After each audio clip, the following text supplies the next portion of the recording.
So we had Nintendo's financial report get released this past week, and along with that, we had investors ask questions to a lot of the top executives at Nintendo, which did include Shintaro Furukawa, president, of course, at Nintendo. And while I was going through these questions, there are many of them that really aren't that interesting. There were two in particular that stood out. One actually has to do with just development of some of these games, especially going into Nintendo's 4K era. And then the other having to do with the Switch 2 pricing and how Nintendo could run into a bit of a snag here with some of their components, especially with all the stuff that's happening right now. And we're going to go over that here today, along with what Nintendo said in regards to that. So if you guys enjoy this video, make sure you hit that like button and subscribe if you're new. So we can take a look. This is posted up as a PDF over on Nintendo's website, and they did release it, just the English translation. Sometimes this will come much later, and we'll have to use some sort of translation software or Google Translate, whatever, to give us at least an idea of what's being said. So it was nice that Nintendo got this out there pretty quick. But actually, the two questions that I wanted to take a look at with Nintendo's answers, the first one and then the last one, so it makes it a little easier here. But this question: will there be any changes to how often new titles are released on the Switch 2 compared to the Switch generation? And also, can you tell me how you plan to allocate development resources in order to balance developing new titles while operating existing ones? Previously, the stock market mainly focused on the number of new titles released during the year, but since Nintendo Switch 2 can also play compatible Switch software, my impression is that the lifespan for each title will be longer. This was a response from Shintaro Furukawa saying, our development resources being shifted to focus on Switch 2. They did convey that in their explanatory materials that they put out there, that they were just moving all development over to the Switch 2 and kind of leaving the Switch 1 behind now. And it makes sense, considering the best way with Nintendo's strategy in a way to get people on board with a new system are games. Go figure. Although nowadays that seems to be like a weird concept. It's strange times in gaming. They say they do continue to develop Switch software and plan to release new titles in the future. And we know that there are some games coming up in 2026, like Tomodachi Life and Rhythm Heaven. So not big games for the Switch 1 necessarily on the level of a new 3D Zelda or 3D Mario, but it seems like they will at least continue to put out, I'd say, smaller titles going forward for the Switch 1. And they've already mentioned that they will continue to sell Switch 1 systems if there's just demand for it. Now, they go on to say our dedicated video game platform business is based on first expanding the hardware install base and then continually releasing new titles. We were able to strike a good balance in the Nintendo Switch generation, with many games becoming evergreen titles that continue to sell well over a long period of time. This has allowed us to maintain the overall momentum of the platform. This is true for Switch 2 as well, and it is extremely important that we not only continuously release new games, but also work to ensure that these titles continue to sell throughout the platform's lifecycle. Software development costs are higher and development periods are longer, making it more challenging to continue introducing new titles at a good pace. Now, I will say people are read this and they're looking at Pokemon, because we found out about some of the development targets for cost, and it wasn't like super high. It's 13 million or something for Legend ZA. People need to understand that's not actually Nintendo who makes the game. That's Game Freak. Nintendo publishes the game. And I'm sure we've seen that there are some collaborative efforts for Monolith. Soft, as an example, can help out if needed. So Nintendo will aid them in development, but for the most part, that's Game Freak, the Pokemon company, who are setting some of these goals when it comes to development budget. If you're talking about Nintendo, you'd have to think of how much does Donkey Kong Bonanza cost? How much does Mario Kart World cost? How much would their next big 3D Zelda game cost? Or Metroid Prime 4, the development cost on that has to be high. Like I'd be very curious on that one. They rebooted it. They also moved it to the US, where it's just more expensive to develop games with Retro Studios. So that's one I'd be really interested to hear about the budget on. But nonetheless, yeah, it's just getting more expensive to develop games outright, as Nintendo, yes, moving to their 4K era, where visuals, it just becomes more demanding in development. But also, it's just inflation, everything we know, of course, going up. That's and Nintendo does tend to have a higher average salary across the board internally. So those all I'm sure, play into this, but they say the Switch 2 can also play compatible Switch software. So we'd like to recommend Switch software as well to consumers who are picking up a game console for the first time. With these considerations in mind, we believe we will be able to maintain the momentum of our Switch 2 business by striking a good balance between introducing new titles and encouraging consumers to play evergreen titles over a long period of time. So what would that strategy be?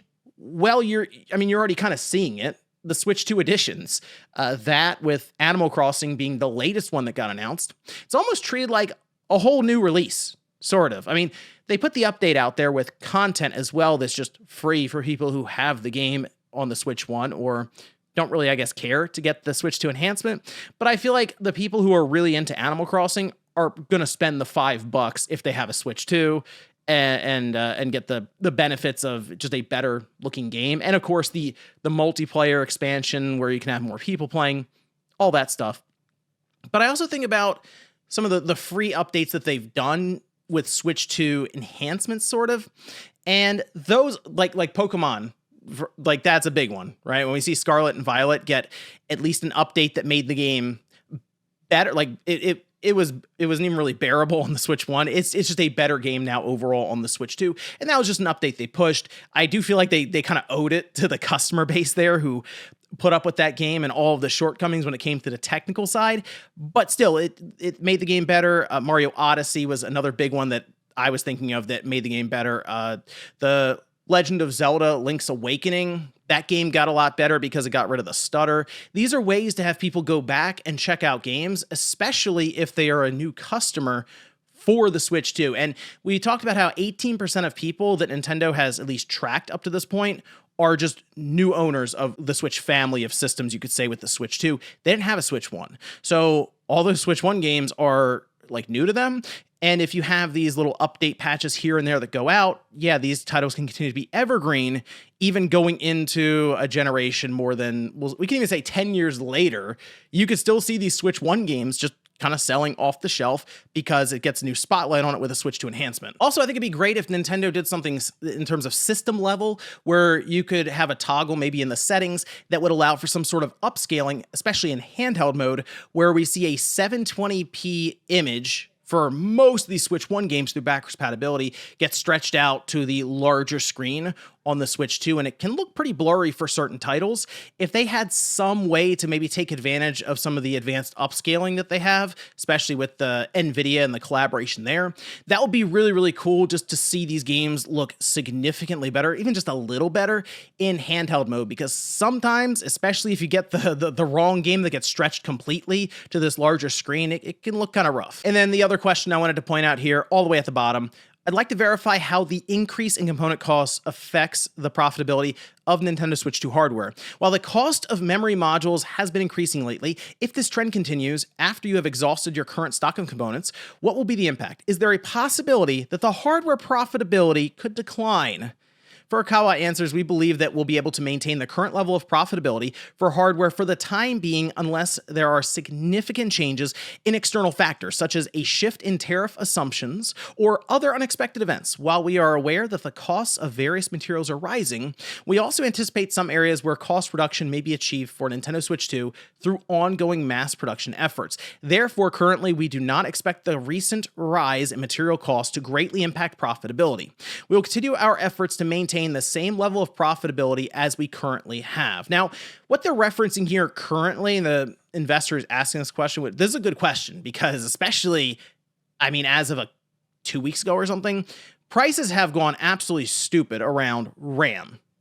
Really just like a lot of these like flash and NAND chips and stuff, all of that has just exploded in terms of cost, which then naturally makes the price go up, right? So if you're in the PC gaming sphere right now, especially on the hardware side, you know exactly what I'm talking about, where RAM prices went through the roof and it happened very, very fast. So like, for example, this is over on PC Gamer. You can watch RAM prices going up almost in real time on Amazon, and it's only likely to get worse. Now, what they're essentially saying here, as you can see some of the pricing that they point out, and this is like the high end. I saw most of it go up 60 to 70%, but here is a Crucial Pro 32GB DDR5 RAM kit going from $83 in August to $170 now. There's a Kingston Fury Beast 32 gigabyte was 123, now 288. And it just goes, it just goes down the list here of, you can see the trend. Just explosive growth in terms of the overall cost of RAM. And it's also kind of boiling over onto SSDs, that being a big one that's gone up in price. And a lot of this seems to have to do with AI and the constant search for compute, which means you need more data centers. And that's just it, right? You need more data centers, you need more power, you need more chips, you need more RAM, you need more flash chips. All of this coming together to where it is eating up a lot of the supply on the market and a lot of the attention and the focus shifting to AI and just trying to be able to hold up this massive race that is currently ongoing in the world. So NVIDIA, is making out like a bandit right now, obviously. They're the most valuable company in the world right now. Most of that just built off of this entire AI frenzy. But with that in mind, they're providing the chips on their side for compute. You still need a lot of other stuff to go along with that for these data centers. And yeah, that would be kind of squeezing the market here for a lot of these memory modules, whether it's in different SSDs or RAM as we're seeing here. It's going to become more and more of a frustrating thing, I'm sure, behind the scenes, trying to just allocate enough to put together a Switch 2. Or, here going into Sony with the PlayStation 6 is another example, as they're going to need a ton of memory modules for their systems. And who knows where we're going to be in a couple of years. You could have the AI bubble completely burst, and then, hey, maybe RAM's really cheap.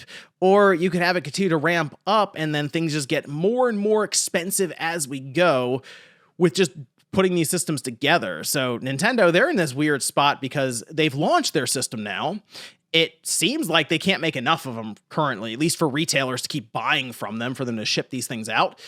But they also need to think about, if the RAM modules keep getting more and more expensive as we go, do we have to raise the price again? And right now it feels like, just the way everything is around them, prices going up, it's going to be very, very difficult for them to keep prices where they are at $450 starting, unless you really are going to eat into the profitability and maybe even just start losing money on the system. And they could, if they feel like it makes sense to just get more and more systems out there and then try to make it back somewhere else. So NSO, that could go up in price. They could raise prices on accessories again. There are other ways they can make money, but I wouldn't be shocked if the price for the Switch 2, like they eliminated $450 and it's just $500 with no bundle in the future, like a year from now or something. That would not shock me, because this is an explosive situation right now around a lot of the components behind the scenes and AI, and how that just keeps ballooning right now. So it's hard to say what's going to happen there, but on the PC side, you're already feeling it. There's been some discussion and some rumors going around that NVIDIA may have either shelved or even canceled the 50 Super series that was supposed to be coming out Q1 of 2026. We'll see if that ends up holding up, but that would have been due to a shortage of GDDR7 memory modules, and it's a whole thing right now. So we'll see if Nintendo can manage to hold firm on their pricing. Good question there by investors, to see if you can get them on the record explaining maybe a strategy that they have. But even though I know people think like Nintendo wants to raise the price of the Switch 2, right now they just want to try to get a ton of these systems out there into consumer hands over the course of the next 2 or 3 years to build up a solid install base, because then they could start selling software at massive, massive clips. It's going to be more difficult to do that if you start at $500 for your system. So no, at least in the early user acquisition phase, they want to try to keep prices where they are, or even try to get them lower with something like a Switch 2 Lite. That could get more and more difficult as we go, depending on how this AI phase, we can even say, works out with some of these parts and components behind the scenes. Tough sledding, by the way, for the PC side. You feel like you're free and clear after all the crypto stuff happened, where video cards were getting snapped up constantly to mine Ethereum or something, and now here comes AI ready to ruin the market all over again for PC gamers, but it will most likely end up spilling over into the console sphere as well. But let me know what you guys think about this down below, whether it's Nintendo's plans for development to leveraging that Switch 1 software library with enhancements, or their strategy around Switch 2 hardware, and if they will inevitably have to raise prices again, whether it's next year or even down the line. Thanks guys for watching, and I'll see you next time.